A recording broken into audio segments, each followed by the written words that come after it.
transitioning from a sales-led or marketing-led company to a product-led company. But it ended up being a very good source of hiring for us. A lot of people that apply to Cloudrift, they bring up that as, oh yeah, we read this blog post, and some of the even the business development representatives or customer success managers that we interviewed, they bring that up and they say that this is the kind of company they want to work at.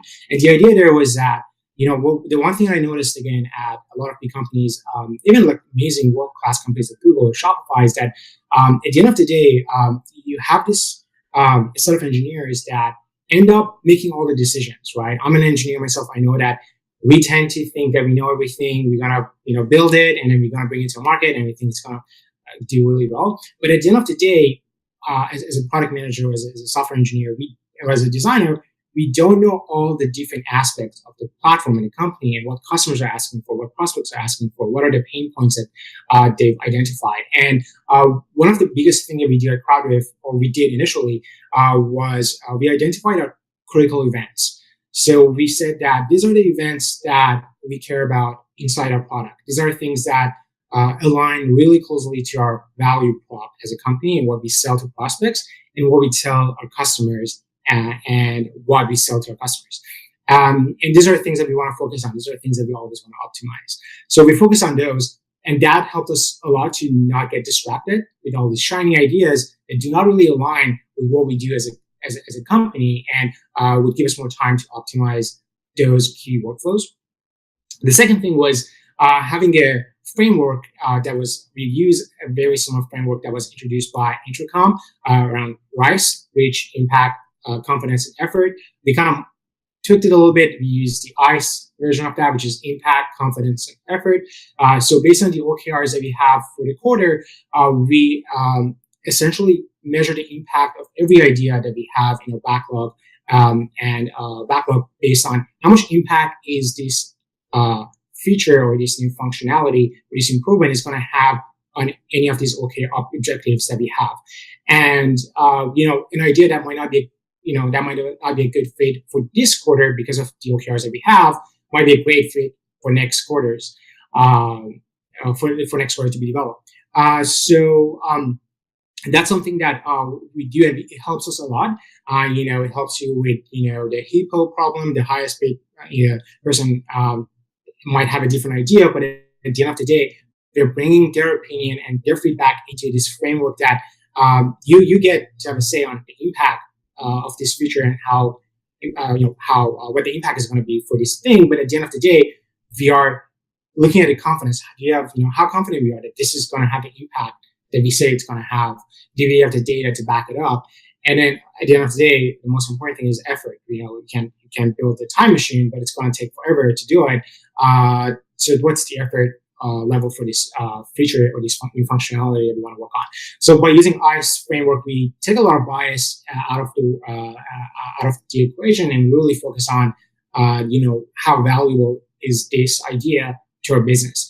The other thing that we do, which brings me back to what I was mentioning about engineers getting together and coming up with an idea and going to with that idea to the market, to kind of deal with that, we have these lean UX sessions. So what we do every time we want to solve a problem, we bring in people from different departments. So I usually invite 2 people from customer success, 2 people from support, 2 people from sales, 2 people from marketing, and 2 people from product, 2 people from engineering. We all get together and we brainstorm the different ideas and different things that we can do to solve the problem that we are putting in front of the committee. So we usually go to that meeting with all the research done. So I typically work with our designers to make sure we have all the research, all the data available. We have the problem, the jobs to be done, framed. We go to the meeting and then we work as a team to figure out what's the best way to solve that problem. And it's amazing, a lot of times when we go to a meeting, I'm like,